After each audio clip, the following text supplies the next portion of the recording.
이제 더 이상은 안 되겠어. 안 되겠어.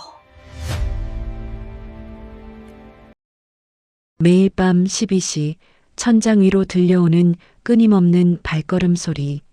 수험생 딸은 매일 밤 잠을 설치고 성적은 떨어졌습니다. 항의에도 멈추지 않는 소음. 도대체 윗집에서는 무슨 일이 벌어지고 있는 걸까요? 인생 사연집을 찾아와 주셔서 감사합니다. 사연 시작 전 무료로 할 수 있는 구독과 좋아요 부탁드립니다. 사연 시작하겠습니다. 매일 밤 12시 그 소리는 어김없이 시작되었습니다. 김경숙의 하루는 조용했습니다. 남편은 아침 일찍 출근하고 딸은 학교에 가면 경숙은 혼자 집안일을 했습니다. 설거지를 하고 빨래를 돌리고 저녁 반찬을 준비하는 평범한 주부의 일상이었습니다. 하지만 경숙의 하루에는 늘 긴장감이 깃들어 있었습니다.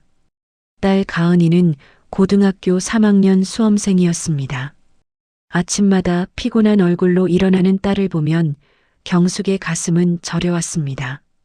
가은이는 원래 잠이 얕은 아이였습니다. 어릴 때부터 작은 소리에도 금방 깼고 한 번 깨면 다시 잠들기 어려워했습니다. 그런 아이가 수험생이 되면서 상황은 더욱 심각해졌습니다. 밤마다 딸은 텔레비전 소리에도 예민하게 반응했습니다. 경숙은 그때마다 바로 볼륨을 낮췄습니다. 남편 용준이는 불편한 기색을 보였지만 경숙은 단호했습니다. 딸의 수능이 몇 개월 남지 않았고 이 시간만 참으면 됐습니다. 경숙은 집안에서 슬리퍼도 벗고 다녔습니다. 설거지를 할 때도 물소리가 크지 않도록 조심했습니다. 밤 10시 이후에는 세탁기도 돌리지 않았습니다. 아파트에 사는 이상 서로 배려해야 한다고 생각했습니다. 하지만 위층은 달랐습니다. 처음 그 소리를 들은 건 2달 전이었습니다. 밤 12시가 조금 넘은 시각, 딸이 겨우 잠들었을 무렵이었습니다. 갑자기 천장에서 둔탁한 소리가 들려왔습니다.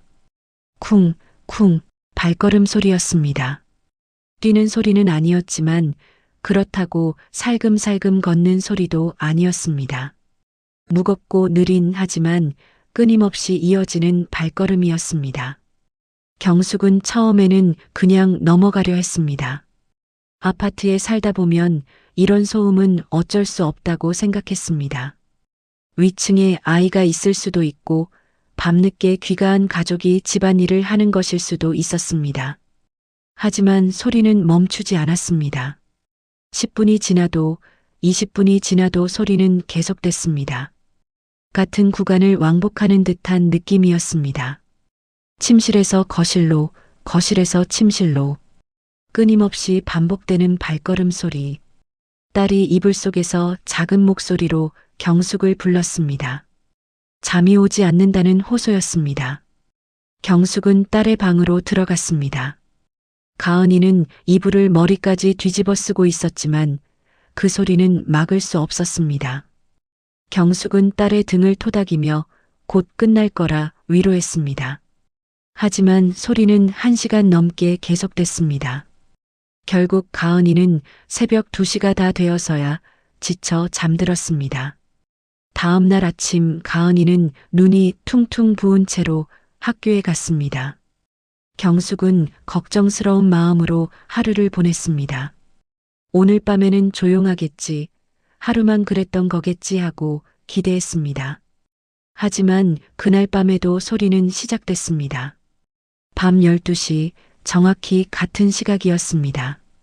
이번에는 경숙도 참을 수 없었고 거실로 나와 천장을 올려다봤습니다. 남편 용준이가 소파에 누워 텔레비전을 보고 있었습니다. 경숙이 발소리가 들리지 않느냐고 물었지만 용준은 잠깐 귀를 기울이더니 고개를 저었습니다. 잘 모르겠다는 반응이었습니다. 아파트 살면 어쩔 수 없지. 괜히 이웃이랑 싸우지 말자. 용준은 대수롭지 않다는 표정이었습니다. 경숙은 답답했습니다. 남편은 늘 이랬죠.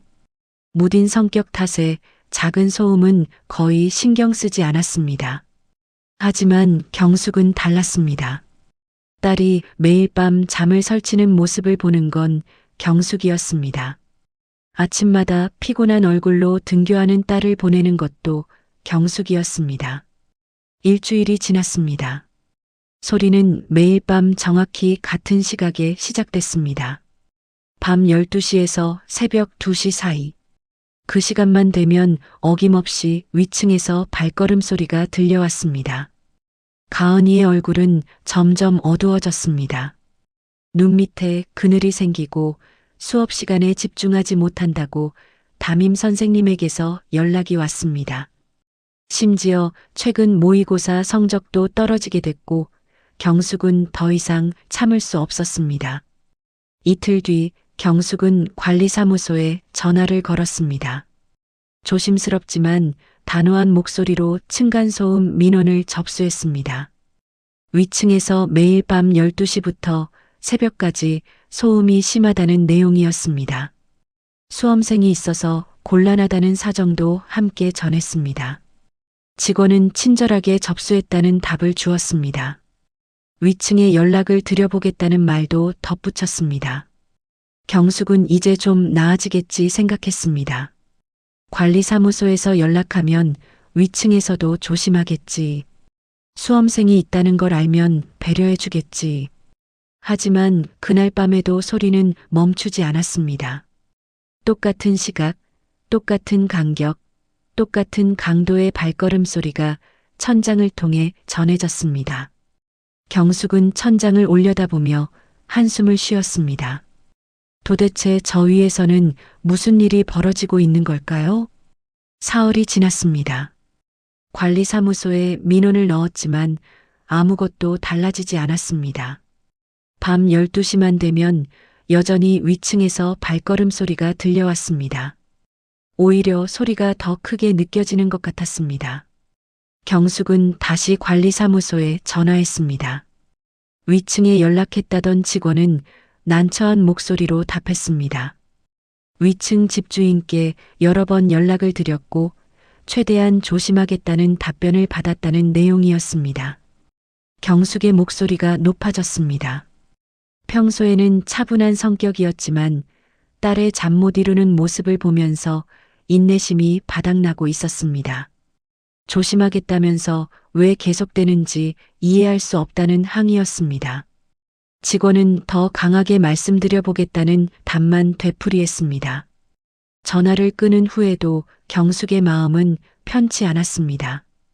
관리사무소의 답변은 뭔가 석연치 않았습니다. 조심하겠다고 하면서도 계속된다는 게 말이 되는 건가요?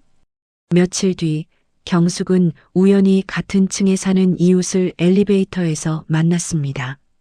50대로 보이는 여성이었는데 경숙을 보더니 먼저 말을 걸었습니다. 혹시 위층 소음 때문에 민원을 넣은 사람이냐는 물음이었습니다. 경숙이 고개를 끄덕이자 여성은 한숨을 쉬었습니다. 자신도 같은 문제로 고민 중이라는 얘기였습니다. 바로 옆집에 사는데 소리가 들린다는 하소연이었습니다. 밤마다 쿵쿵거려서 미치겠다는 말도 덧붙였습니다. 두 사람은 복도에서 한참을 이야기했습니다. 알고 보니 같은 고민을 하는 사람이 여럿 있었습니다. 위층뿐 아니라 대각선 위쪽까지 소음이 전달되고 있었습니다. 경숙이 위층에 누가 사는지 물었습니다. 여성은 인상을 찌푸리며 50대 정도 되는 남자인 것 같다고 답했습니다. 경숙은 속으로 생각했습니다. 이 정도로 민원이 들어오면 방음이라도 제대로 하지. 목소리에는 불만이 묻어났습니다. 며칠 뒤 관리사무소에서 연락이 왔습니다.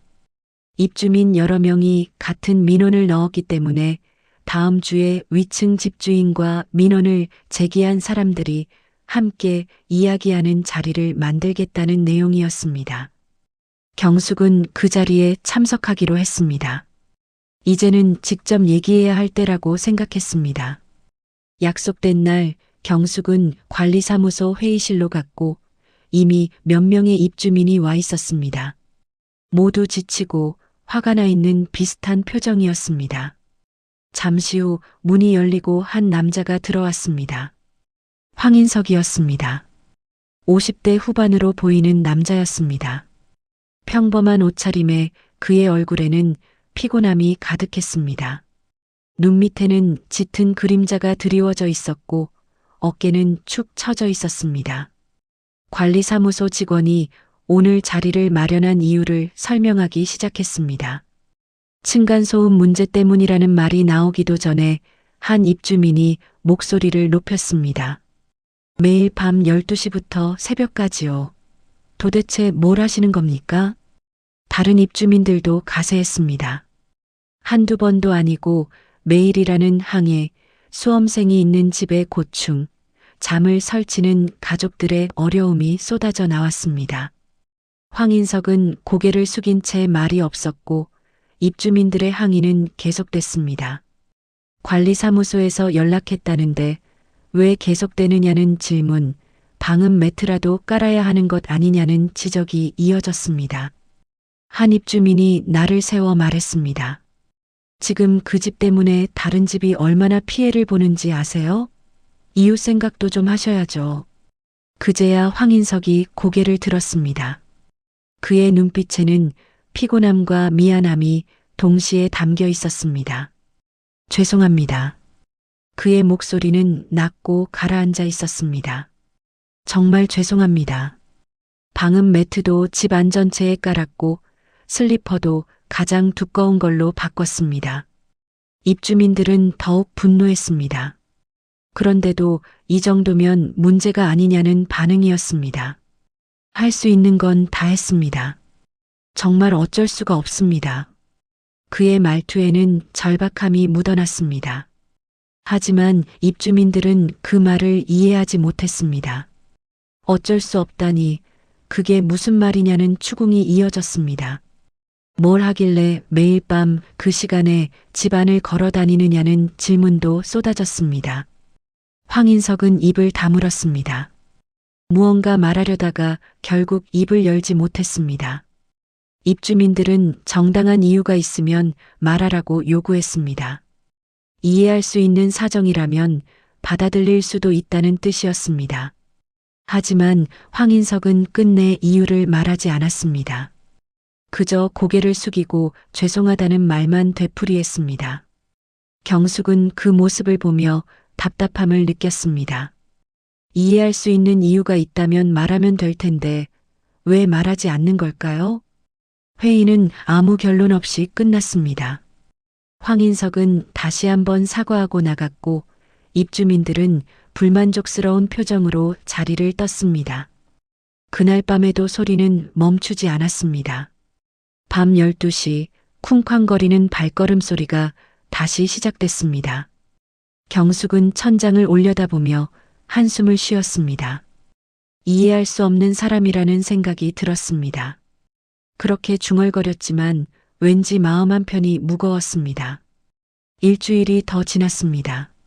소음은 여전했고 가은이의 상태는 더 나빠졌습니다. 아침마다 식탁에 앉은 딸의 얼굴은 창백했고 밥도 제대로 먹지 못했습니다. 가은이가 힘없는 목소리로 잠을 잘 못 자서 너무 피곤하다고 했습니다. 경숙은 가슴이 미어졌지만 조금만 더 참아보자라고 했습니다. 수능이 얼마 남지 않았다는 이유였습니다. 엄마는 몰라. 매일 밤 그 소리 때문에 미칠 것 같다고. 딸은 눈물을 글썽이며 방으로 들어가 버렸습니다. 경숙은 그 모습을 보며 주먹을 불끈 쥐었습니다. 이대로는 안 됐습니다. 뭔가 다른 방법을 찾아야 했습니다. 그날 밤 경숙은 잠을 자지 않고 기다렸습니다. 밤 12시가 되자 예상대로 소리가 시작됐고 경숙은 이번에는 귀를 더 집중해서 기울였습니다. 그런데 뭔가 이상했습니다. 지금까지는 그저 시끄럽다는 생각만 했는데 자세히 들어보니 이건 단순히 걷는 소리가 아니었습니다. 뛰는 소리도 아니었고 무언가를 옮기는 소리도 아니었습니다. 같은 구간을 반복해서 왕복하는 소리였습니다. 거실에서 침실로, 다시 침실에서 거실로. 정확히 같은 동선을 끊임없이 반복하는 것 같았습니다. 경숙은 거실로 나와 천장을 올려다봤습니다. 남편은 벌써 잠들었고 집안은 조용했습니다. 오직 위층에서 들려오는 발걸음 소리만이 어둠 속에서 울려 퍼졌습니다. 그리고 그 사이로 다른 소리가 섞여 들렸습니다. 낮은 신음 같은 소리, 희미하게 들리는 목소리였습니다. 경숙은 귀를 더 가까이 기울였습니다. 하지만 그 이상은 잘 들리지 않았습니다. 다음 날 경숙은 낮 시간에 위층을 유심히 관찰했습니다. 신기한 건 낮에는 전혀 소리가 나지 않는다는 것이었습니다. 아침부터 저녁까지 위층은 조용했습니다. 발소리도 생활소음도 거의 들리지 않았습니다. 마치 아무도 없는 것처럼. 그리고 밤 12시만 되면 정확히 그 소리가 시작됐습니다. 왜 하필 그 시간일까요? 왜 낮에는 조용하고 밤에만 시끄러울까요? 경숙의 머릿속에 여러 가지 생각이 스쳤습니다. 혹시 밤에 운동을 하는 걸까요? 아니면 잠을 자지 못하는 병이 있는 걸까요? 며칠 뒤 경숙은 엘리베이터에서 또다시 이웃을 만났습니다. 이번에는 다른 층에 사는 남자였습니다. 위층 때문에 고생한다는 인사말과 함께 대화가 시작됐습니다. 남자의 집에도 중학생 아들이 있는데 시험 기간에도 그래서 화가 났다는 얘기였습니다. 경숙이 위층에 대해 아는 게 있느냐고 조심스럽게 물었습니다. 남자는 고개를 저었습니다. 잘 모른다는 답이었습니다. 낮에는 집에 없는 것 같고 아침 일찍 차를 몰고 나가는 걸 본 적은 있다는 정도였습니다. 가족이 몇 명이나 사는지에 대한 질문에도 남자는 확실하지 않다는 반응이었습니다. 혼자 사는 것 같기도 하다는 애매한 답변만 돌아왔습니다. 대화는 별 소득 없이 끝났습니다. 그날 저녁 가은이가 학교에서 돌아와 식탁에 앉았고 평소보다 표정이 더 어두웠습니다. 오늘 모의고사를 망쳤다는 말이 나왔습니다. 머리가 멍해서 문제가 풀리지 않았다는 하소연이었습니다. 자꾸 졸렸다는 말도 덧붙였습니다. 위층 때문이야. 매일 밤 그 소리 때문에 잠을 못 자서 이렇게 된 거야. 가은이는 눈물을 뚝뚝 흘렸습니다. 경숙은 딸을 꼭 안아주었습니다. 해결하겠다는 약속을 했지만 어떻게 해결해야 할지 막막했습니다. 그날 밤 경숙은 다시 잠을 자지 않고 기다렸습니다. 밤 12시가 되자 역시 소리가 시작됐습니다. 이번에는 경숙이 직접 위층으로 올라가기로 했습니다. 복도를 걸어 위층 현관문 앞에 섰습니다. 문틈으로 희미하게 불빛이 새어나왔습니다. 그리고 그 안에서 발걸음 소리가 들렸습니다. 경숙은 초인종을 눌렀습니다. 한참을 기다렸지만 아무도 나오지 않았습니다. 안에서는 여전히 발걸음 소리만 들렸습니다. 경숙은 다시 초인종을 눌렀고 아래층이라고 소리도 냈습니다. 그제야 안에서 인기척이 들렸습니다. 발걸음 소리가 멈췄고 잠시 후 문이 열렸습니다. 황인석이었습니다. 얼굴은 땀으로 젖어 있었고 숨을 헐떡이고 있었습니다. 마치 오랫동안 운동을 한 사람처럼 지쳐 보였습니다. 경숙이 최대한 차분하게 말했습니다. 이 시간에 너무 시끄럽다는 항의였습니다. 황인석은 고개를 숙이며 죄송하다는 말만 반복했습니다. 경숙은 물었습니다. 도대체 무슨 일이에요? 왜 매일 밤 이 시간에 그러는지 알고 싶어요. 말씀 좀 해주세요. 그런데 경숙의 말이 채 끝나기도 전에 안에서 낮은 신음소리가 들렸습니다. 황인석의 얼굴이 순간 굳어졌습니다. 그는 황급히 고개를 돌려 안을 봤습니다. 잠깐만 기다리라는 말과 함께 그는 서둘러 문을 닫으려 했습니다. 하지만 경숙은 그 짧은 순간 안을 볼 수 있었습니다. 거실에 한 젊은 여자가 벽을 짚고 서 있었습니다. 얼굴은 창백했고 온몸이 떨리고 있었습니다. 그리고 그 옆에서 황인석이 그녀를 부축하려는 모습이 보였습니다. 문이 닫혔습니다. 경숙은 현관문 앞에서 한동안 멍하니 서 있었습니다. 방금 본 광경이 머릿속에서 맴돌았습니다. 저 여자는 누구일까요? 왜 저렇게 힘들어하는 걸까요? 경숙은 천천히 아래층으로 내려왔지만 잠은 오지 않았습니다. 자꾸만 위층의 그 광경이 떠올랐습니다. 무언가 단순한 소음 문제가 아닌 것 같았습니다. 저 소리 뒤에는 어떤 사연이 숨어 있는 게 분명했습니다. 경숙은 침대에 누워 천장을 바라봤습니다. 위층에서는 여전히 발걸음 소리가 들려왔습니다. 하지만 이번에는 그 소리가 조금 다르게 들렸습니다. 단순한 소음이 아니라 누군가의 고통이 담긴 신호처럼 느껴졌습니다. 다음 날 아침 경숙은 어젯밤에 본 광경을 떠올리며 하루를 시작했습니다. 거실에서 벽을 짚고 서 있던 그 여자의 창백한 얼굴, 온몸을 떠는 모습, 그리고 황인석이 보여준 절박한 표정. 모든 것이 머릿속에서 지워지지 않았습니다. 경숙은 설거지를 하면서도 계속 그 장면을 생각했습니다. 저 여자는 누구일까요? 딸일까요? 아내일까요? 그리고 왜 매일 밤 저렇게 힘들어하는 걸까요? 오전 내내 집안일을 하면서도 경숙의 마음은 복잡했습니다. 딸의 수험 생활도 중요했지만 어제 본 광경이 자꾸만 신경 쓰였습니다. 점심 무렵 경숙은 결심했습니다. 관리사무소에 직접 가보기로 한 것입니다. 혹시 위층에 대해 더 자세히 아는 게 있을지도 모른다는 생각이었습니다. 관리사무소 문을 열고 들어가자 익숙한 직원이 눈에 들어왔습니다. 지난번 회의 때 진행을 맡았던 직원이었습니다. 경숙이 위층 소음 문제로 온 입주민이라고 밝히자 직원은 조심스러운 표정을 지었습니다. 소음 문제 때문에 오셨군요. 직원의 목소리에는 망설임이 묻어났습니다. 경숙은 궁금증을 참지 못하고 물었습니다. 위층에 대해 아는 게 있느냐는 질문이었습니다. 직원은 잠시 주변을 둘러보더니 작은 목소리로 말했습니다. 사실은 위층에 사정이 있으세요. 경숙은 귀를 기울였습니다. 황인석 씨 딸분이 몇 해 전에 큰 사고를 당하셨대요. 직원의 말이 이어졌습니다. 교통사고가 있었다는 것과 그 사고로 어머니는 현장에서 돌아가셨고 딸만 살아남았다는 것. 그런데 딸이 사고 후유증으로 매일 밤 특정 시간에 극심한 고통을 겪는다는 것. 경숙은 입이 떡 벌어졌습니다. 그래서 밤마다 그 시간이 되면 딸분이 움직여야만 한대요. 가만히 있으면 더 심해진다고 의사가 그렇게 권했다고 들었어요. 직원은 한숨을 쉬었습니다.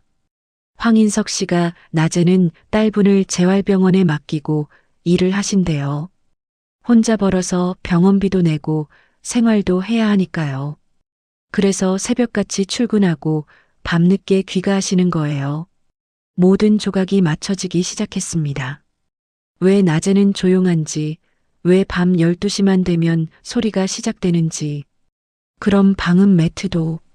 네, 정말 집 안전체에 깔았대요. 슬리퍼도 여러 번 바꿔보셨고요.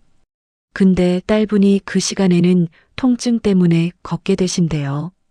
속도를 조절할 수가 없다고. 경숙은 가슴이 먹먹해졌습니다. 왜 그 얘기를 하지 않으셨을까요? 딸분 일을 남들에게 알리고 싶지 않으셨나 봐요. 또 말씀하신다고 해서 소음이 해결되는 것도 아니니까요. 직원의 말에 경숙은 고개를 끄덕였습니다. 관리사무소를 나와 집으로 돌아오는 길, 경숙의 발걸음은 무거웠습니다. 집에 도착해서도 경숙은 한동안 소파에 앉아 멍하니 있었습니다. 어제까지만 해도 화가 났었는데 이제는 화를 낼 수가 없었습니다. 위층에는 사고로 어머니를 잃고 매일 밤 고통에 시달리는 딸이 있었습니다. 그리고 그 옆에서 함께 걷는 아버지가 있었습니다. 경숙은 자신의 딸을 생각했습니다. 만약 가은이가 저런 상황이라면, 매일 밤 고통에 시달리며 집안을 걸어야 한다면 자신도 황인석처럼 딸과 함께 밤새 걸을 것입니다. 아래층에서 뭐라고 하든 어떤 항의를 받든. 하지만 동시에 경숙의 딸도 지금 고통받고 있었습니다. 잠을 설치며 성적이 떨어지고 매일 피곤에 지쳐가는 가은이, 수능을 앞둔 중요한 시기에 제대로 공부도 못하는 딸. 경숙은 깊은 고민에 빠졌습니다. 저녁 무렵 남편이 퇴근했습니다. 경숙은 남편에게 오늘 들은 이야기를 전했습니다. 용주는 한참을 듣더니 한숨을 쉬었습니다. 그런 사정이 있었구나. 어떡하지? 우리 가은이도 힘들고 위층도 어쩔 수 없는 상황이고. 용주는 잠시 생각하더니 말했습니다. 그래도 우리 딸이 우선이야. 수능이 얼마 안 남았잖아. 경숙은 고개를 끄덕였지만 마음 한편이 무거웠습니다. 밤이 되었습니다. 가은이는 방에서 공부를 하고 있었고 경숙은 거실에서 설거지를 하고 있었습니다. 시계를 보니 11시 반이었습니다. 30분 후면 또 그 소리가 시작될 것입니다. 경숙은 그릇을 닦다 말고 손을 멈추고 천장을 올려다봤습니다. 지금 위층에서는 황인석이 딸의 고통이 시작될 시간을 기다리고 있을 것입니다. 매일 밤 똑같은 시간, 어쩔 수 없는 고통의 시간을. 경숙은 가슴이 답답했습니다. 이건 누구의 잘못도 아니었습니다. 소음을 내려는 의도가 있는 것도 아니었고 괴롭히려는 악의가 있는 것도 아니었습니다. 그저 살아남기 위해, 버티기 위해 할 수밖에 없는 일이었습니다. 하지만 그렇다고 해서 우리 딸의 수험 생활을 포기할 수는 없었습니다. 경숙은 깊은 한숨을 쉬었습니다. 밤 12시가 되었습니다. 예상대로 위층에서 소리가 들리기 시작했습니다. 하지만 이제 그 소리는 경숙에게 다르게 들렸습니다. 단순한 소음이 아니라 누군가의 절박한 몸부림이었습니다. 경숙은 딸의 방문을 열었습니다. 가은이는 책상에 앉아 있었지만 집중하지 못하고 있었습니다. 천장에서 들려오는 소리 때문에 공부가 되지 않는 게 분명했습니다. 가은아. 경숙이 조용히 불렀습니다. 엄마, 또 시작됐어. 나 진짜 미칠 것 같아. 딸의 목소리에는 눈물이 섞여 있었습니다. 경숙은 딸을 안아주고 싶었지만 그럴 수 없었습니다. 위로의 말도 쉽게 나오지 않았습니다. 위층의 사정을 딸에게 말해줘야 할까요? 아니면 그냥 참으라고 해야 할까요? 경숙은 답을 찾을 수 없었습니다. 그날 밤 경숙은 새벽까지 잠을 이루지 못했습니다. 위층의 발걸음 소리가 멈춘 후에도 한참을 천장만 바라보고 누워 있었습니다. 누군가는 고통을 견디기 위해 걷고 누군가는 그 소리 때문에 잠을 설칩니다. 이 문제에는 정답이 없었습니다. 며칠이 지났습니다. 경숙은 위층의 사정을 알게 된 후로 복잡한 마음으로 하루하루를 보냈습니다. 관리사무소 직원에게 들은 이야기가 머릿속에서 떠나지 않았습니다. 교통사고로 어머니를 잃은 딸, 매일 밤 고통에 시달리며 걸어야만 하는 그 젊은 여자, 그리고 혼자 딸을 돌보며 일하는 아버지. 하지만 동시에 경숙의 딸도 날마다 지쳐갔습니다. 가은이는 아침마다 더 피곤한 얼굴로 일어났습니다. 식사량도 줄었고 학교에서 돌아오면 기운 없이 책상에 앉아 있다가 졸기까지 했습니다. 경숙은 가은이를 보며 가슴이 아팠습니다. 어느 날 저녁 가은이가 울면서 방에서 나왔습니다. 엄마, 나 정말 못 참겠어. 제발 저 소리 좀 멈추게 해줘. 가은이는 책을 집어던지며 울부짖었습니다. 평소에는 차분한 아이였는데 그만큼 한계에 다다른 것입니다. 경숙은 딸을 안으며 등을 쓰다듬었지만 위로의 말이 쉽게 나오지 않았습니다. 엄마가 뭔가 방법을 찾아볼게. 경숙은 그렇게 말했지만 무슨 방법이 있을까요? 위층에서도 할 수 있는 건 다 했다고 했습니다. 방음 매트도 깔았고 슬리퍼도 바꿨고 동선도 줄였다고 했습니다. 그날 밤 경숙은 남편과 심각한 대화를 나눴습니다. 거실 소파에 마주 앉은 두 사람은 한참을 말없이 있다가 용준이 먼저 입을 열었습니다. 이사를 가는 게 어떨까? 경숙은 고개를 저었습니다. 지금 이사를 가면 가은이 학교도 바꿔야 해. 수능이 2달밖에 안 남았는데 무리야. 그럼 가은이를 친정에 보내는 건? 친정도 멀잖아. 매일 등교하려면 새벽같이 일어나야 하는데 그게 더 힘들 거야. 두 사람은 다시 침묵에 빠졌습니다. 결국 뚜렷한 해결책을 찾지 못한 채 대화는 끝났습니다. 밤 12시가 가까워졌습니다. 경숙은 거실에 혼자 앉아 천장을 올려다봤습니다. 이제 곧 위층에서 소리가 시작될 것입니다. 시계가 12시를 가리키자 예상대로 발걸음 소리가 들렸습니다. 경숙은 귀를 기울였습니다. 이제는 그 소리가 다르게 들렸습니다. 단순한 발걸음이 아니라 그 안에 담긴 고통과 절박함이 느껴졌습니다. 희미하게 들리는 신음소리, 누군가를 달래는 낮은 목소리, 끊임없이 반복되는 발걸음. 경숙은 눈을 감았습니다. 하지만 지금 고통받는 건 내 딸입니다. 경숙은 두 손으로 얼굴을 감쌌습니다. 다음 날 아침 경숙은 결심했습니다. 직접 위층에 올라가 황인석과 제대로 이야기를 나눠보기로 한 것입니다. 이번에는 항의가 아니라 서로의 상황을 이해하고 함께 방법을 찾아보자는 마음이었습니다. 낮 시간을 기다렸다가 경숙은 위층으로 올라갔습니다. 초인종을 눌렀지만 역시 아무도 나오지 않았습니다.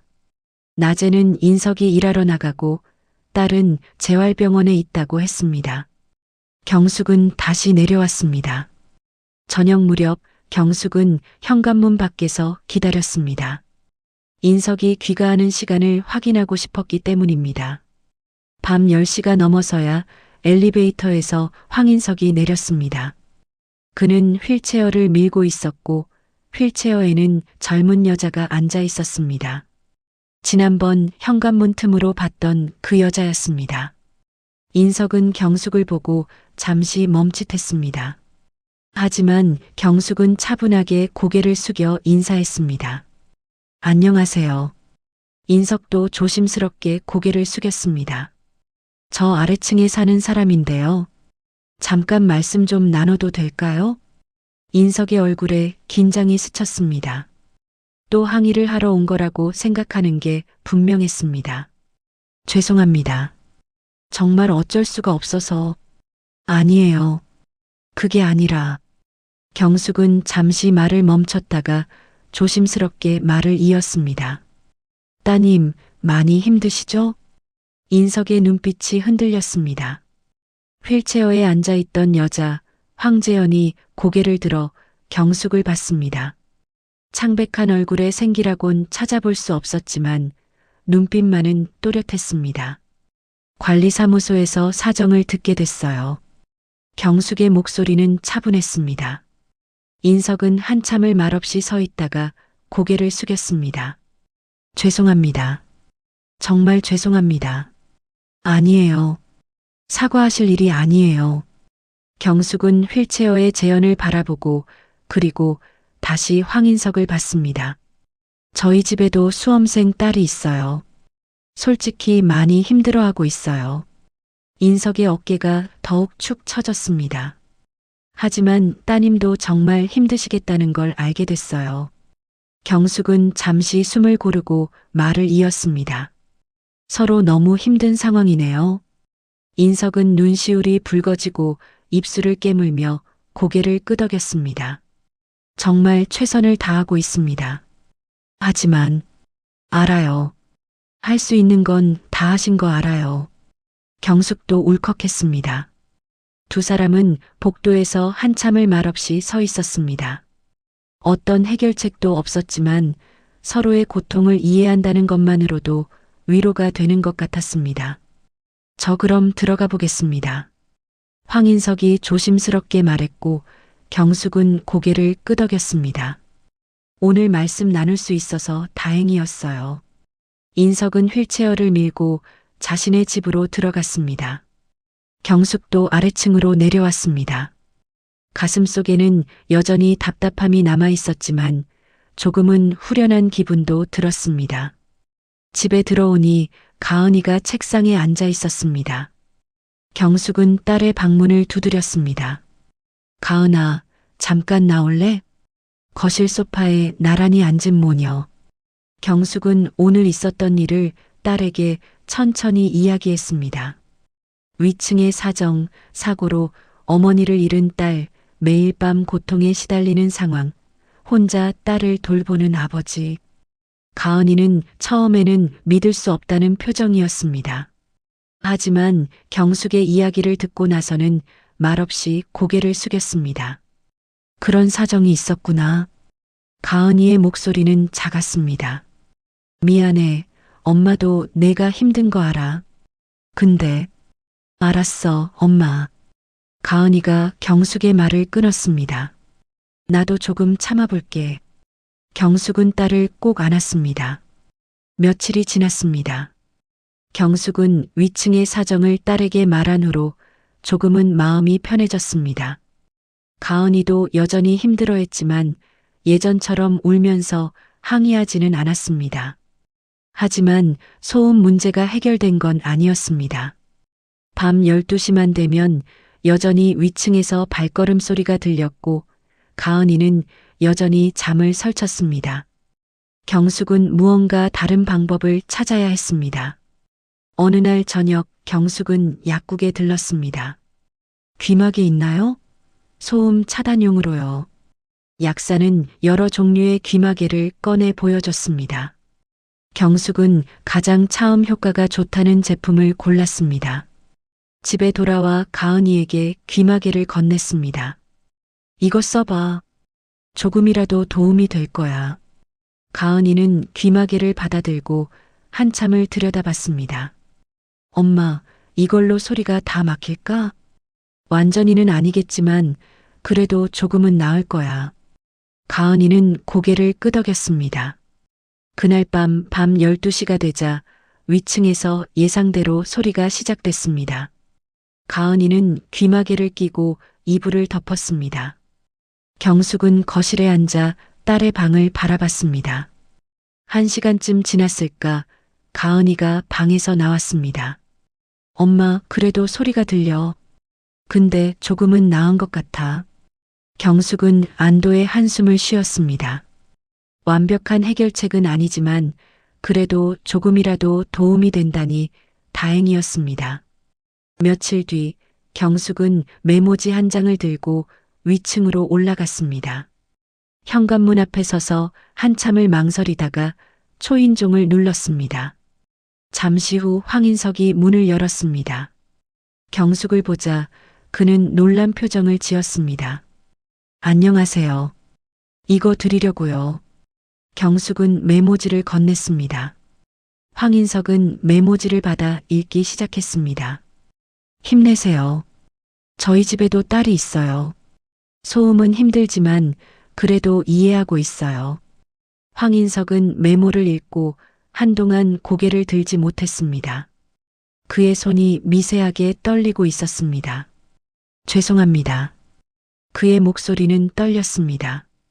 정말 그 시간만 되면 방법이 없습니다. 경숙은 고개를 끄덕였습니다. 압니다. 저도 아이 엄마라서요. 황인석은 눈물을 글썽이며 메모지를 꼭 쥐고 있었습니다. 감사합니다. 정말 감사합니다. 경숙은 더 이상 말하지 않고 돌아섰습니다.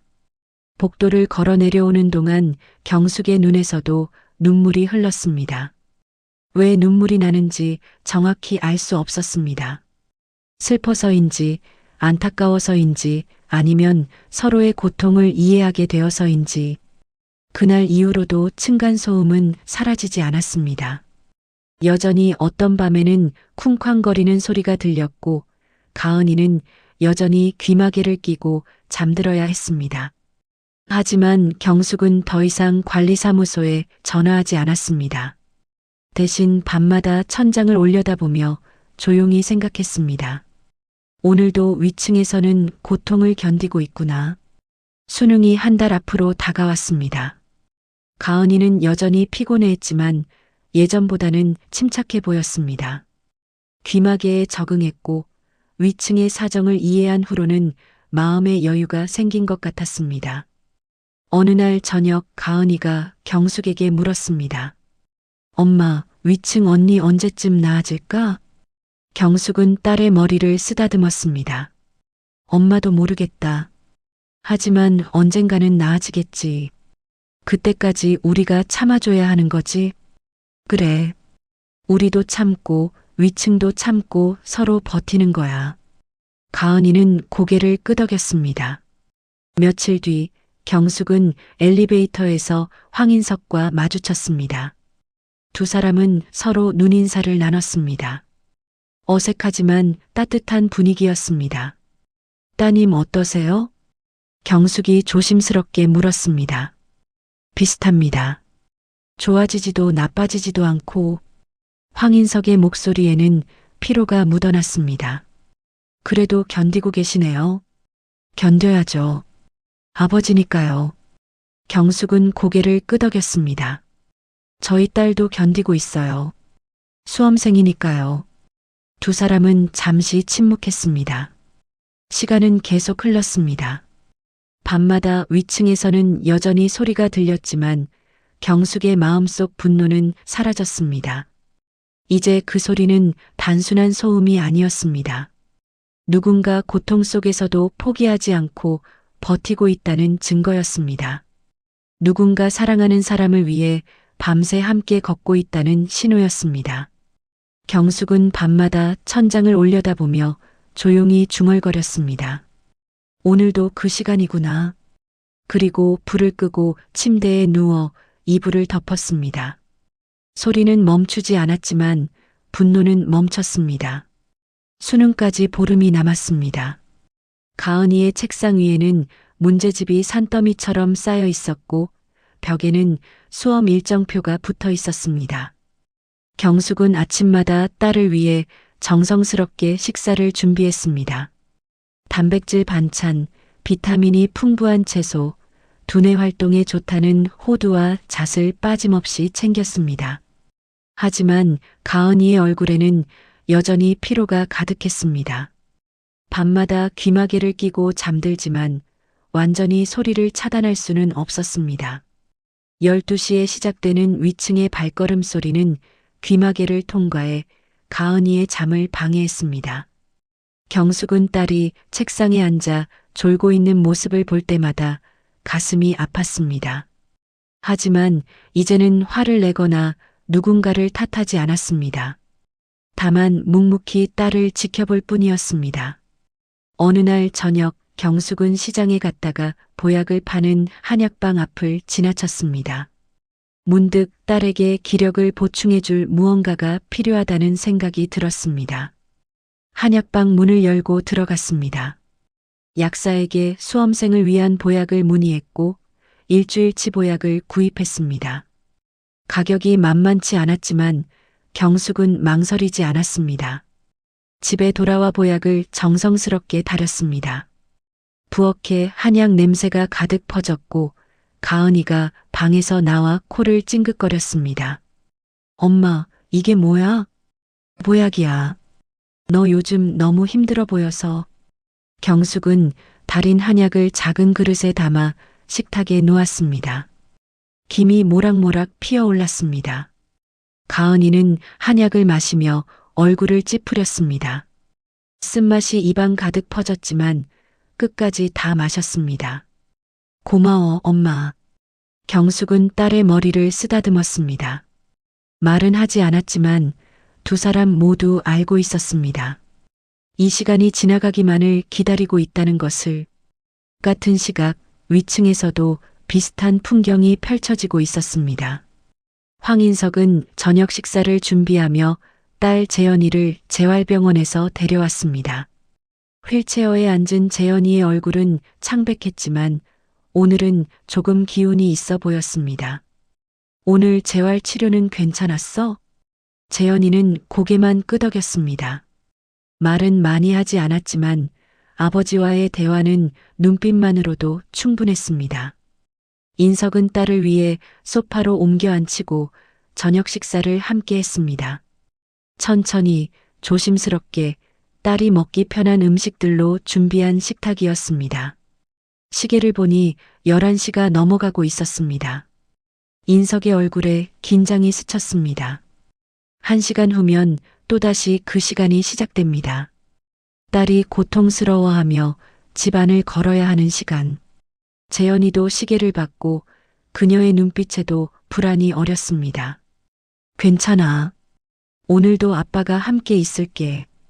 인석은 딸의 손을 꼭 잡았습니다. 밤 12시가 가까워지자 재현이의 몸이 떨리기 시작했습니다. 사고의 기억이 되살아나는 시간, 통증이 몰려오는 시간이었습니다. 인석은 딸을 일으켜 세웠습니다. 재현이는 아버지의 팔을 붙잡고 천천히 걷기 시작했습니다. 발걸음 소리가 집안에 울려 퍼졌습니다. 인석은 딸과 함께 거실을 왕복했습니다. 1번, 2번, 10번, 20번 같은 구간을 반복해서 걸었습니다. 재현이의 얼굴에는 땀이 흘렀고 입술을 깨물며 통증을 참았습니다. 하지만 멈출 수 없었습니다. 멈추면 더 심한 발작이 찾아왔기 때문이죠. 조금만 더 버티자. 인석은 딸을 격려했습니다. 아래층에서는 경숙이 천장을 올려다보고 있었습니다. 시계를 보니 12시 10분이었습니다. 위층에서 규칙적이고 끊임없는 발걸음 소리가 들려왔습니다. 경숙은 거실 불을 끄고 창밖을 내다봤습니다. 깊은 밤 도시는 조용했고 대부분의 사람들이 잠든 시간이었습니다.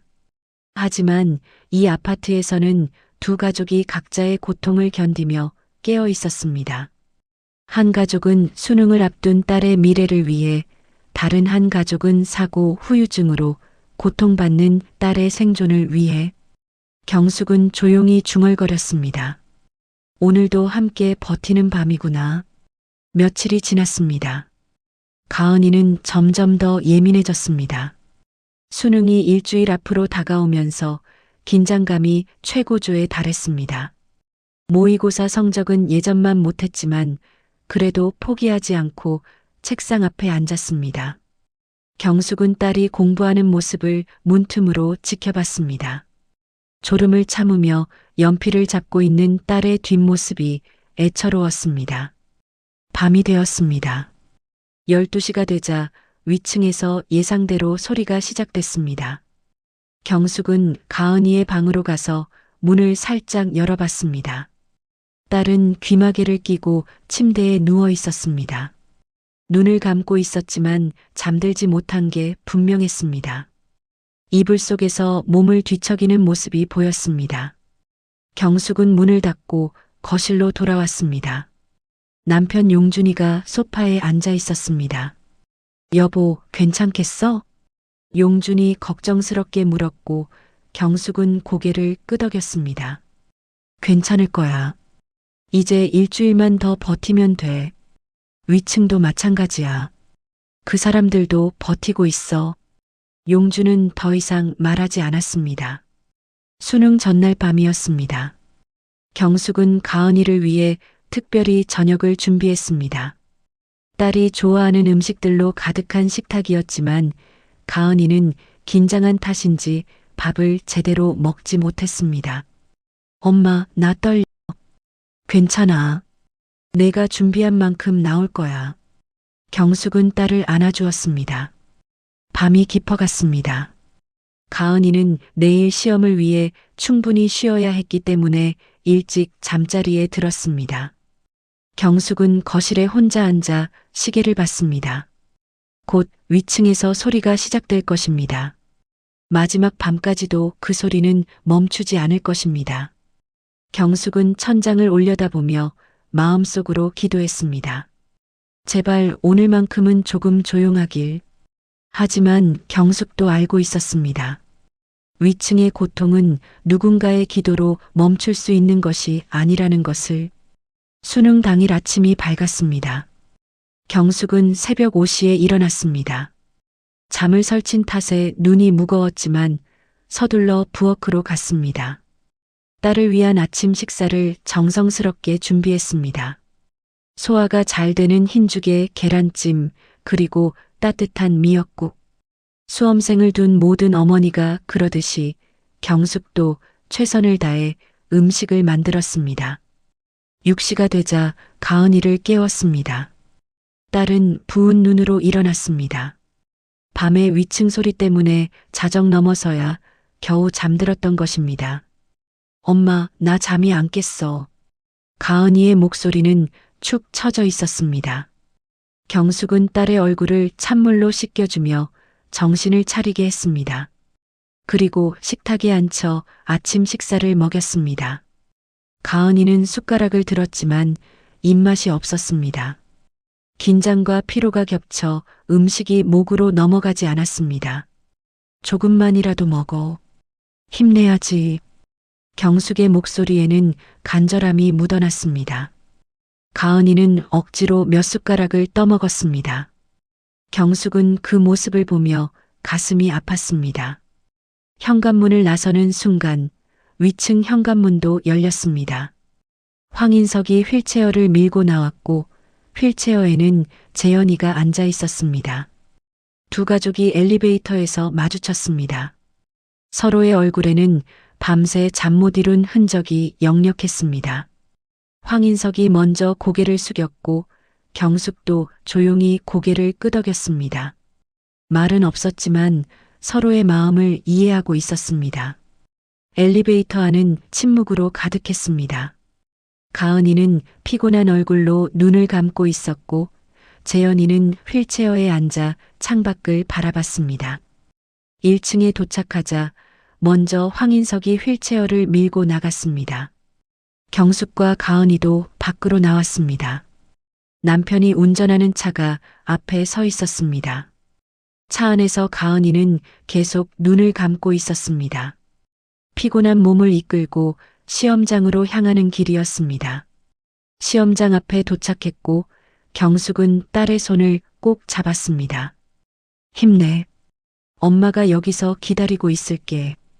가은이는 고개를 끄덕이고 시험장 안으로 들어갔습니다. 뒷모습이 힘없어 보였지만 그래도 걸음을 멈추지 않았습니다. 경숙은 딸이 사라질 때까지 지켜봤습니다. 그리고 한숨을 깊이 쉬었습니다. 시험이 시작되고 가은이는 책상에 앉아 문제지를 받았습니다. 첫 페이지를 펼쳤지만 글자가 제대로 들어오지 않았습니다. 머리가 무겁고 눈꺼풀이 감겼습니다. 밤새 제대로 자지 못한 탓에 집중력이 떨어졌습니다. 문제를 읽고 또 읽었지만 이해가 되지 않았습니다. 평소라면 쉽게 풀었을 문제도 오늘은 어렵게 느껴졌습니다. 가은이는 연필을 꽉 쥐고 천천히 하나씩 문제를 풀어나갔습니다. 같은 시각 재활병원에서는 재현이가 치료를 받고 있었습니다. 물리치료사의 도움을 받으며 다리 운동을 하는 재현이. 얼굴에는 땀이 흘렀지만 포기하지 않고 계속 움직였습니다. 황인석은 치료실 밖에서 딸을 지켜봤습니다. 창문 너머로 보이는 딸의 모습에서 눈을 떼지 못했습니다.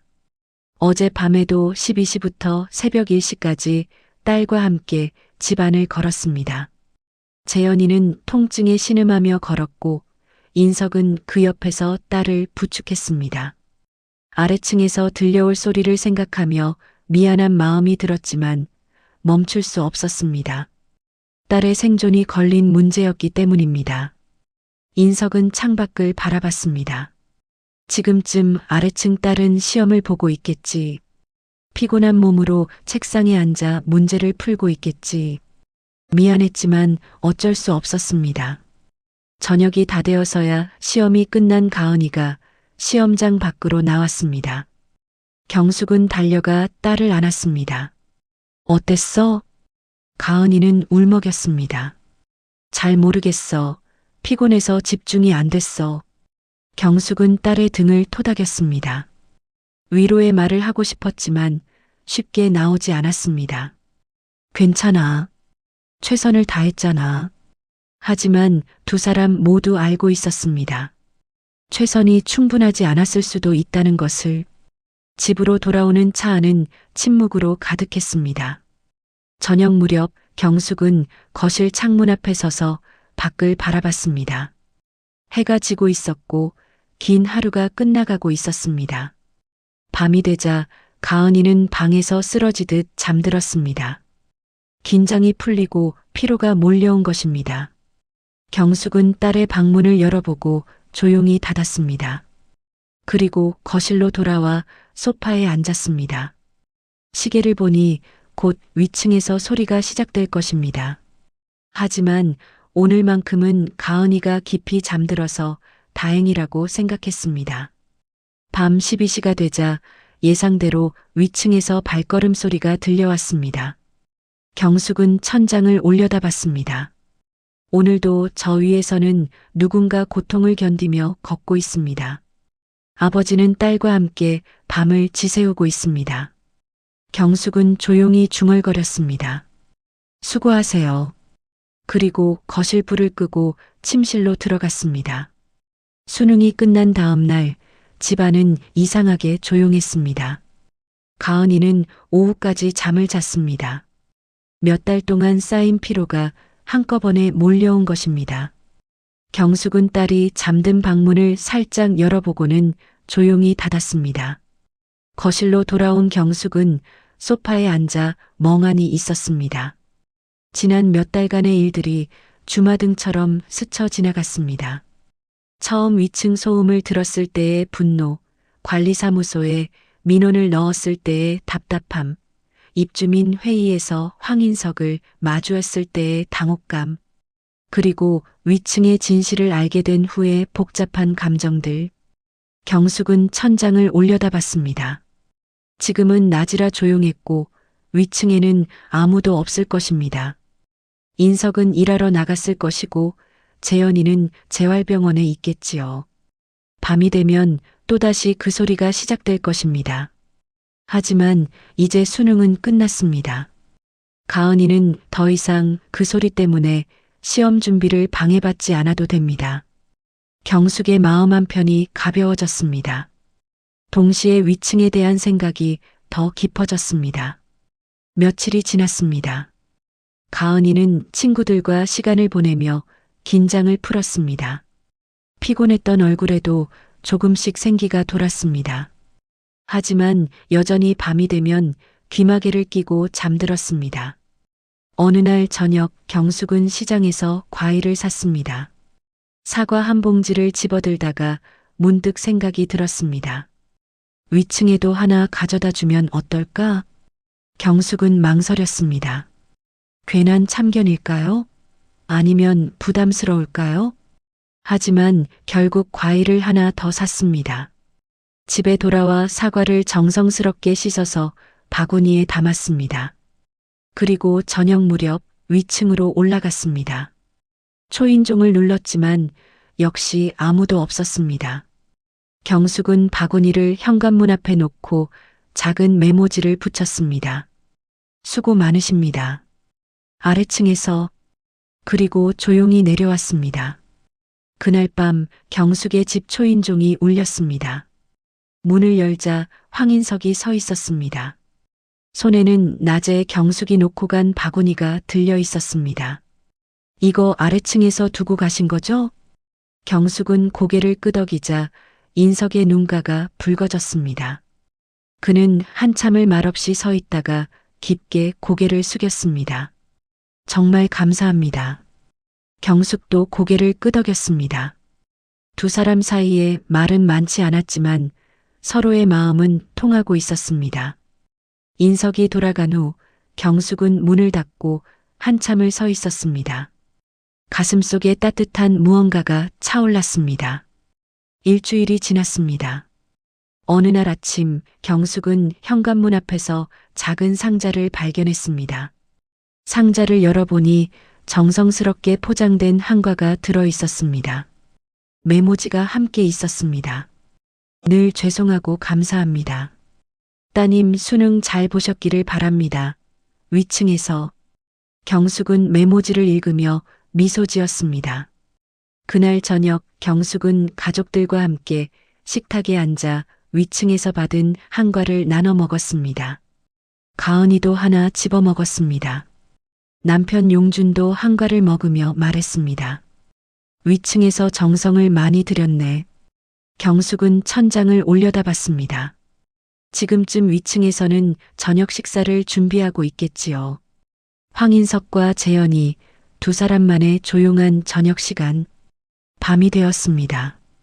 경숙은 거실에서 책을 읽고 있었고 이제는 그 시간이 두렵지 않았습니다.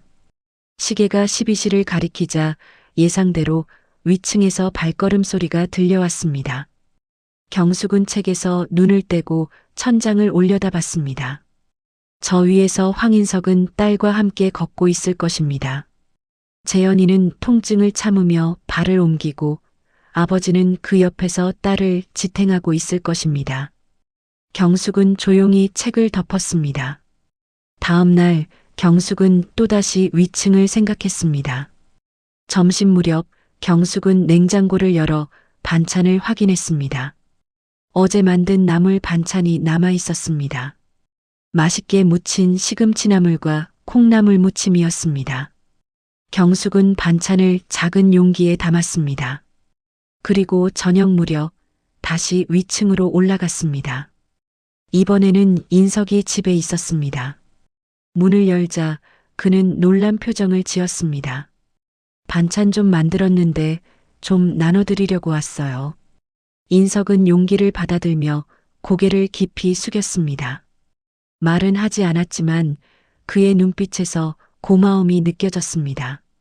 경숙은 더 이상 머물지 않고 돌아섰습니다.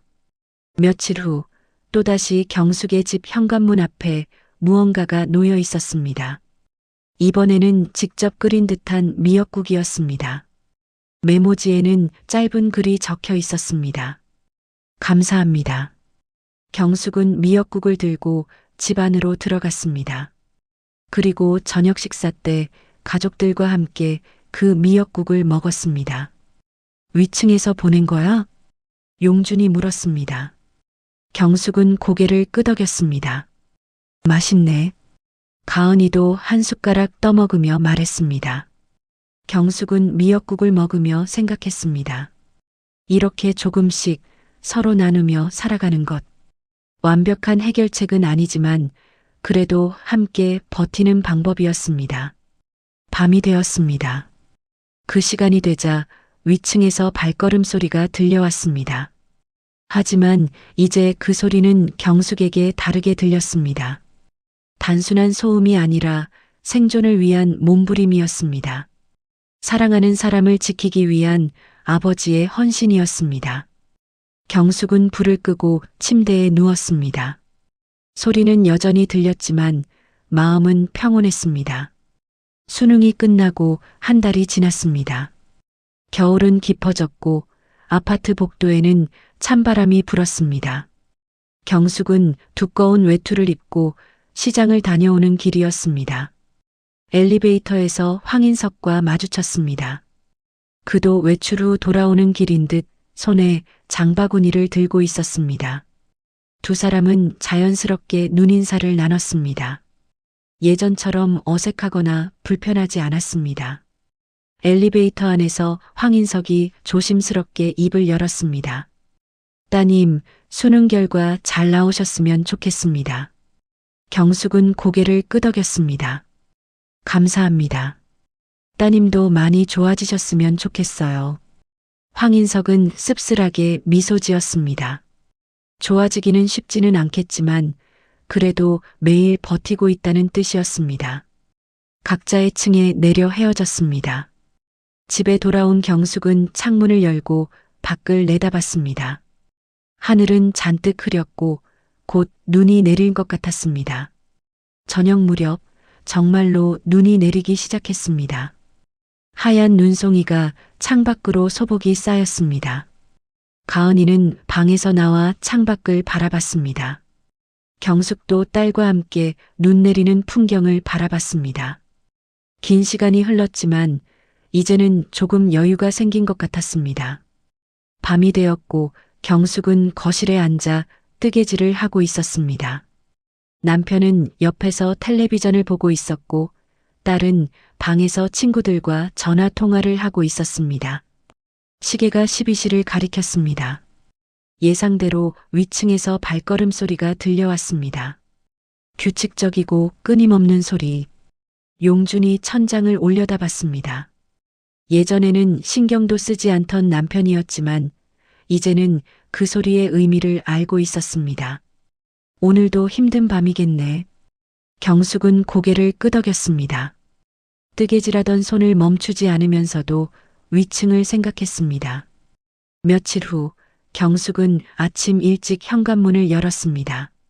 신문을 가지러 나가려던 참이었습니다.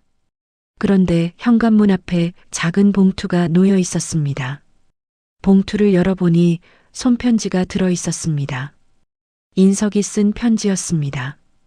편지에는 지난 몇 달간의 감사 인사와 미안함이 담겨 있었습니다. 아래층에 끼친 피해를 알고 있지만 어쩔 수 없었다는 사정, 그럼에도 이해해주고 배려해준 것에 대한 감사. 그리고 마지막 문장이 경숙의 마음을 울렸습니다.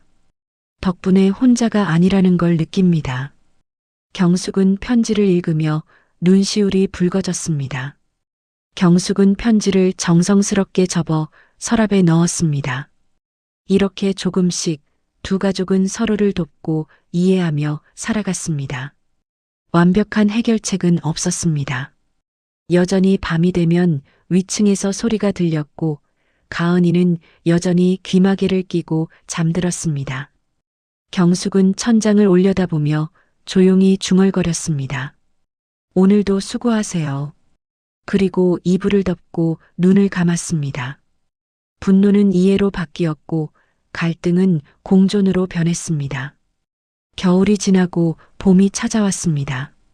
경숙은 어느 날 아침 베란다 창문을 열며 따뜻한 햇살을 느꼈습니다. 긴 겨울 동안 꽁꽁 얼어붙었던 땅이 녹고 아파트 화단에는 새싹이 돋아나기 시작했습니다. 가은이는 대학 합격 통보를 받았습니다. 원하던 학교는 아니었지만 그래도 좋은 결과였습니다. 딸은 새로운 시작을 앞두고 설레는 표정으로 메일을 보냈습니다. 경숙은 딸의 밝아진 얼굴을 보며 안도했습니다. 지난 몇 달간의 고통이 헛되지 않았다는 생각이 들었습니다. 그리고 위층도 조금씩 변화가 있었습니다. 어느 날 저녁 경숙은 엘리베이터에서 인석을 만났습니다. 그의 얼굴에는 예전과 다른 표정이 있었습니다. 여전히 피곤해 보였지만 눈빛에 희망 같은 것이 어려 있었습니다. 따님 요즘 어떠세요? 경숙이 조심스럽게 물었습니다. 조금 나아지고 있어요. 인석의 목소리에는 기쁨과 안도가 섞인 떨림이 있었습니다. 경숙은 그 말을 듣고 가슴이 뭉클했습니다. 더 이상 묻지 않았지만 인석의 표정만으로도 충분히 알 수 있었습니다. 며칠이 지난 어느 밤이었습니다. 경숙은 거실에서 책을 읽다가 시계를 봤습니다. 12시가 가까웠습니다. 이제 곧 위층에서 발걸음 소리가 시작될 시간이었습니다. 하지만 그날 밤은 달랐습니다. 12시가 되었지만 위층은 조용했습니다. 평소라면 어김없이 들렸을 발걸음 소리가 들리지 않았습니다. 경숙은 귀를 기울였습니다. 혹시 잘못 들은 걸까요? 10분이, 20분이 지났지만 위층은 여전히 조용했습니다. 경숙은 천장을 올려다봤습니다. 무슨 일이 있는 걸까요? 혹시 좋지 않은 일이 생긴 건 아닐까요? 걱정이 되어 잠을 이루지 못했습니다. 다음 날 아침 경숙은 위층 앞에 음식을 놓고 조심스럽게 메모를 남겼습니다. 어젯밤 조용하셨는데 괜찮으신가요? 저녁 무렵 경숙의 집 현관문 앞에 답장이 놓여 있었습니다. 재현이 상태가 많이 좋아졌습니다. 어제는 통증이 거의 없었어요. 감사합니다. 경숙은 메모를 읽으며 미소 지었습니다. 가슴속에서 따뜻한 감정이 올라왔습니다. 그날 밤도 위층은 조용했습니다. 경숙은 침대에 누워 천장을 바라봤습니다. 몇 달 동안 매일 밤 들렸던 그 소리가 이제는 들리지 않았습니다. 이상하게도 허전한 기분이 들었습니다. 일주일이 지났고 위층은 계속 조용했습니다. 가끔 밤에 작은 발소리가 들렸지만 예전처럼 끊임없이 반복되는 소리는 아니었습니다. 경숙은 장을 보러 나갔다가 아파트 복도에서 황인석과 재현이를 만났습니다.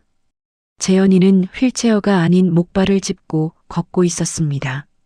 걸음걸이는 아직 불편해 보였지만 스스로 움직일 수 있다는 것 자체가 기적이었습니다. 경숙과 눈이 마주친 재현이는 조심스럽게 고개를 숙였습니다. 경숙은 재현이의 모습을 보며 눈물이 핑 돌았습니다. 지난 몇 달간 천장 너머로만 느꼈던 그 고통이 이제는 조금씩 사라지고 있었습니다. 많이 좋아지셨네요. 네, 덕분에요. 인석의 목소리는 떨렸습니다. 그는 딸의 어깨를 가만히 감싸며 경숙을 바라봤습니다. 재현이가 입을 열었습니다. 그동안 죄송했어요. 목소리는 작았지만 또렷했습니다. 아니에요. 이렇게 좋아지셔서 정말 다행이에요. 세 사람은 복도에서 잠시 서 있었습니다. 말은 많지 않았지만 서로의 마음은 충분히 전해졌습니다. 며칠 후 경숙은 또다시 현관문 앞에서 편지를 발견했습니다. 황인석이 쓴 긴 편지였습니다. 지난 몇 달간의 감사 인사와 함께 딸의 회복 소식이 자세히 적혀 있었습니다. 재활 치료가 효과를 보기 시작했다는 것, 통증이 줄어들었다는 것, 이제는 밤에도 비교적 편안하게 지낼 수 있게 되었다는 것. 그리고 마지막 문장이 경숙의 가슴을 울렸습니다. 아래층에 이해와 배려가 없었다면 이 시간을 버티지 못했을 겁니다. 진심으로 감사드립니다. 경숙은 편지를 읽으며 조용히 눈물을 닦았습니다. 그날 밤 경숙은 거실에 앉아 천장을 올려다봤습니다. 12시가 되었지만 위층은 조용했습니다. 더 이상 발걸음 소리도 신음소리도 들리지 않았습니다. 경숙은 평온한 마음으로 침실로 들어갔습니다. 지난 몇 달간의 시간들이 떠올랐습니다. 처음 소음을 들었을 때의 분노, 진실을 알게 되었을 때의 충격, 서로를 이해하게 되었을 때의 위로, 그리고 이제 그 모든 것이 끝나가고 있었습니다. 경숙은 창밖을 내다봤습니다. 밤하늘에는 별이 반짝이고 있었습니다. 정말 다행이다. 조용히 중얼거리며 불을 껐습니다. 한 달이 더 지났습니다. 완연한 봄날 아파트 단지에는 꽃이 만발했습니다. 벚꽃이 흩날리고 개나리가 노랗게 피어났습니다. 경숙은 베란다에서 화분에 물을 주며 창밖을 내다봤습니다. 아래 놀이터에서는 아이들이 뛰어놀고 있었고 산책하는 사람들의 모습이 평화로워 보였습니다. 위층은 이제 완전히 조용했습니다. 밤이 되어도 더 이상 발걸음 소리가 들리지 않았습니다. 처음 며칠은 익숙하지 않아 오히려 이상했지만 이제는 자연스러웠습니다. 가은이는 대학 입학 준비로 바빴습니다. 새 옷을 사고 필요한 물품을 챙기며 설레는 표정으로 하루하루를 보냈습니다. 더 이상 귀마개를 끼고 자지 않아도 되었고 아침에 개운한 얼굴로 일어났습니다. 어느 날 오후 경숙은 시장을 다녀오는 길에 아파트 입구에서 황인석과 재현이를 마주쳤습니다. 재현이는 목발 없이 걷고 있었습니다. 걸음은 여전히 조심스러웠지만 혼자 힘으로 움직이고 있었습니다. 경숙은 그 모습을 보며 놀라움을 감추지 못했습니다. 인석도 예전과 달라 보였습니다. 얼굴에는 생기가 돌았고 어깨도 펴져 있었습니다. 무엇보다 눈빛이 달랐습니다. 절망이 아닌 희망이 담겨 있었죠. 안녕하세요. 인석이 먼저 인사를 건넸고 경숙도 미소를 지으며 화답했습니다. 많이 좋아지셨네요. 재현이가 수줍게 고개를 숙였습니다. 그녀의 얼굴에도 예전의 창백함 대신 건강한 혈색이 돌았습니다. 덕분입니다. 정말 감사합니다. 인석의 목소리에는 진심이 담겨 있었습니다. 세 사람은 잠시 이야기를 나눴습니다. 재현이의 재활 치료가 성공적이었고 이제는 거의 정상적인 생활이 가능해졌다는 것이었습니다. 경숙은 그 이야기를 들으며 가슴이 벅차올랐습니다. 아래층에서 이해해주지 않았다면 저희는 버티지 못했을 거예요. 황인석의 말에 경숙은 고개를 저었습니다. 아니에요. 두 분이 가장 고생 많으셨죠. 두 사람은 서로를 바라보며 미소 지었습니다. 말하지 않아도 통하는 마음이 있었습니다. 며칠 후 경숙의 집 앞에 마지막 선물이 놓여 있었습니다. 예쁘게 포장된 상자 안에는 손편지와 함께 작은 화분이 들어 있었습니다. 분홍색 꽃이 피어 있는 화분이었습니다. 편지를 펼쳐 읽었습니다. 그동안 정말 감사했습니다. 가장 힘든 시기를 함께 견뎌주셔서 저희 부녀는 다시 일어날 수 있었습니다. 이 꽃처럼 아래층 가족에게도 늘 좋은 일만 가득하기를 바랍니다. 경숙은 편지를 읽으며 기쁨의 눈물을 흘렸습니다. 화분을 베란다에 놓고 정성스럽게 물을 주었습니다. 분홍색 꽃잎이 햇살을 받아 반짝였습니다. 그날 밤이었습니다. 경숙은 거실에서 가족들과 함께 텔레비전을 보고 있었습니다. 시계를 보니 12시가 가까웠습니다. 예전 같았으면 긴장하며 위층의 소리를 기다렸을 시간이었습니다.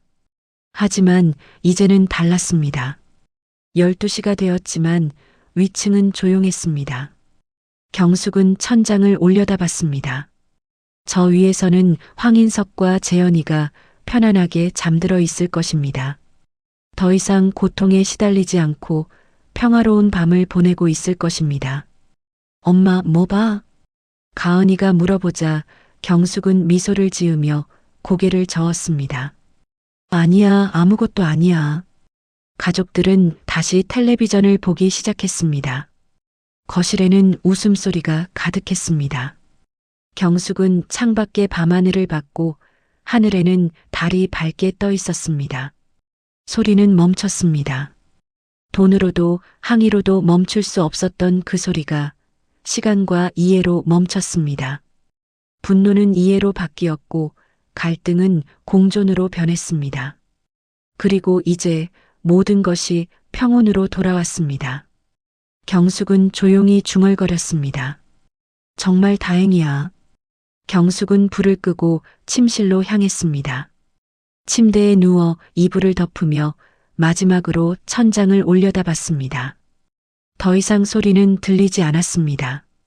하지만 경숙의 마음속에는 무언가 남아 있었습니다. 서로를 이해하는 마음, 함께 버티는 힘, 그리고 결국 이겨낸 시간들. 밤은 고요했고 세상은 평화로웠습니다. 이제 두 가족은 각자의 방식으로 행복을 찾아가고 있었습니다. 그리고 그것으로 충분했습니다. 끝까지 영상을 시청해 주셔서 감사합니다. 오늘의 사연이 당신의 하루에 작은 위로가 되었다면 구독과 좋아요, 댓글로 마음을 나눠주세요. 서로 얼굴은 모르지만 이곳에서만큼은 같은 이야기를 듣고 마음을 나누는 이웃이라 생각하겠습니다. 다음 영상에서 인사드리겠습니다.